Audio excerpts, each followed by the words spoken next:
Welcome back into the GSMC Sports Podcast as we look ahead to tonight's game between the Dallas Mavericks and the Boston Celtics. For this Game 4 matchup, the Mavericks trying to hold off elimination as they are down 0-3 in this series, get a home game, and ultimately, I feel like we are at the point in the NBA where sweeps are just so rare, especially when you talk about a comparison between these two teams where I believe that, the Celtics have always been the better team than the Mavericks, but at the same time, the Mavericks have, I would say, the best player in the series in Luka Doncic. Obviously, he's not the most popular man in NBA media with the Game 3 bad performance from him, which is understandable, but still, we are really yet to see the brilliance from him. And I feel like that is absolutely still on the table. He and Kyrie Irving, we know the individual talent there, especially on the offensive side of the ball. And it's interesting because when you look at this series, as much as it feels like the Mavericks have really struggled to, keep pace with the Celtics by any means, it's not for a lack of defending the Celtics, where is typically where we feel like the Celtics are a three-point shooting team, that they're this elite offense, and they are statistically, but this series has been about the Mavericks not being able to score enough points, where they've been held to under 100 points in every single game so far this series. And it is a situation where that has to be held on Luka and Kyrie. And I understand, of course, the other role players need to do a better job, and ultimately when you look at the personnel on the court for the Mavericks, there just isn't necessarily that other creator for them to take over. But at the same time, there needs to be, in that same argument, a way for Luka and Kyrie to try and find a way to get these other players involved. And again, easier said than done when you talk about the switchability of this Celtics offense, or the Celtics defense, I should say. And that sort of brings me into the point of during Game 3, we saw Luka and Kyrie repeatedly try and hunt out these matchups against the Celtics bench players, Sam Hauser, Xavier Tillman, Peyton Pritchard, and try and take these guys one-on-one. And more times than not, the Celtics defense was able to hold up in those ISO situations because of the fact that they knew Luka was trying to play to the refs and he was going to try and draw fouls. And ultimately, again, I thought that it was just an extremely well-coached game where we looked at a couple possessions of Sam Hauser in the switch and Peyton Pritchard in these switches where specifically the Pritchard one where Luka had him in the short corner trying to back him down, and Pritchard just dropped his shoulder when Luka was trying to jump into him and get the foul call to go. And that's just the scouting of the Celtics, and that's something that obviously Luka is going to need to work on for years to come here. But it's also something that for him, he spoke to Malika Andrews of ESPN in an interview following that Game 3 loss, and he talked about just trying to have fun again in these games. And we saw, during that fourth quarter, the Mavericks were able to build some things going. They understood that the refs weren't calling a lot of these fouls, and they were being more aggressive defensively and trying to shut down the Celtics. And obviously Luka ends up fouling out of this game. I mean, again, he was kind of asking for it because of the fact that he was complaining to the refs the entire way through.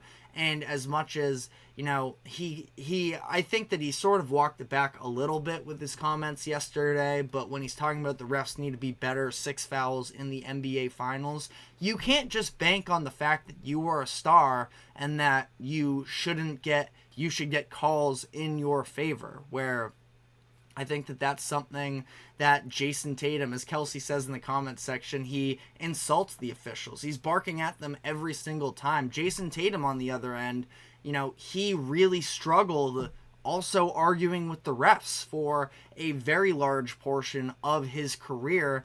And it seems like now that he's starting to put that behind him, he is able to evolve from a maturity standpoint to a certain degree. And for Luka, I mean, it's not just the barking at the officials, it's the fact that he just kind of sits there and pouts at times after he tries to go up and score on the offensive end, and he'll just sit there for a minute upset. And the Celtics got those breaks the other way. And as much as the Mavericks definitely deserve some credit for the way that they played in the fourth quarter, it was also Celtics self-implosion, where there were two different instances where Luka didn't get back on defense. Now, Al Horford ended up with the ball running up the court for the Celtics for some reason, and he turned the ball over both of those times just because that's not the guy you want running the break for you if you're the Celtics. But those very easily could have been buckets that, again, helped to weather the storm. And ultimately, the Celtics,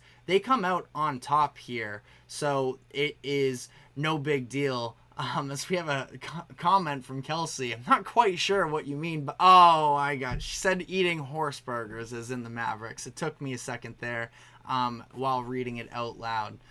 Good one, Kelsey. But I think that, the Celtics did a lot of the damage to themselves in those minutes. Yes, I got it now. But for the Mavs, again, that just seemed like an opportunity where if you're Luka, you understand that the series is, sort of in the balance in those moments where it is a massive momentum swing going into game 4. It's so redundant to say almost, but obviously the difference between being down 3-0 and 2-1 is everything in the NBA and really in sports in general, but especially in the NBA. And it just feels like, that's where he has to be better. And hopefully when he makes these comments to Malika Andrews of he just wants to have fun again, that he can just play this game as much as personally I'm a Celtics fan. You want to see Luka because his skill set when he's actually firing and he's not arguing with the refs and he's doing what we know he can is so fun. And the complete tearing down of him as his character and who he is as a basketball player because of that Game 3 performance is unfair in my eyes, and it is not indicative of who he is. As Kelsey says, Luka can learn from this. And, I was listening to some Boston radio because I do it every once in a while, not something that necessarily I do too often because of some of the narratives that they push out. But I'm just hearing about how much of a loser Luka is, and if he doesn't win a championship next year, that automatically makes him a loser. That's just, we can't view sports from that lens. Luka is the only reason the Mavericks are in the finals right now, or I should at least say the biggest reason, not to completely diminish the rest of the team. But that being said, the Mavericks are 100% not in this position if it isn't for Luka. So it doesn't have to be this entire, degrading of Luka as a person and the type of basketball player he is and the maturity level with him, but he does have to learn from this, from his conditioning. I think mentally is the conversation that came into play after Game 3. I think that physically, that is also a conversation where he was getting looks at the rim throughout that fourth quarter, but he just was not able to hit because I think that he was tired at that point, and the way that the game was being played, it was very physical all the way throughout, and it just seemed like it got to him by the end of the game. And again, all these things, Luka's still just 25 years old, so trying to label him as anything negative and saying there's no way he can overcome this is a ridiculous concept to me. I feel like a couple years ago, I sort of came to the realization of putting caps on people is just kind of a ridiculous way to go about this sports discourse. Obviously, we can talk about limitations of players and, but ultimately, again, to state things as impossibilities when a player is 25 years old and he's still learning sort of on the fly. This is his first experience of anything like this, of making the NBA Finals. Obviously had a ton of accomplishments for himself in Europe. I don't think that it has to be this massive referendum of who he is. No, I am in Massachusetts. I am in Boston. I'm going to be going into Boston tonight, that is, to hopefully be celebrating a Celtics championship. But, to the question that is on the screen right now, do the Mavericks have any chance of coming back? Ultimately, I think the answer is no. To be able to win 4 straight games against this Celtics team, the Celtics have been the best roster in the NBA all season long. So it's just not something that I think they can fully overcome. That being said, Game 4 tonight, I have a hard time picking sweeps in the NBA ever, because with the 3-point variance and with the level of talent that there is in the NBA, I just think that it's a little bit rare, especially when you want to dive into the psychological perspective of humans, the level of desperation that you play with. That being said, the Celtics, it feels like they were willing to give up a little bit in that fourth quarter of Game 3, and the fact that the Mavericks weren't able to take advantage when the Celtics had their eyes on bigger things and they were caught up in the moment, that feels like it is going to be detrimental. Ultimately, Mavericks are favored tonight, so I don't know if I necessarily would advise you to pick one way or the other.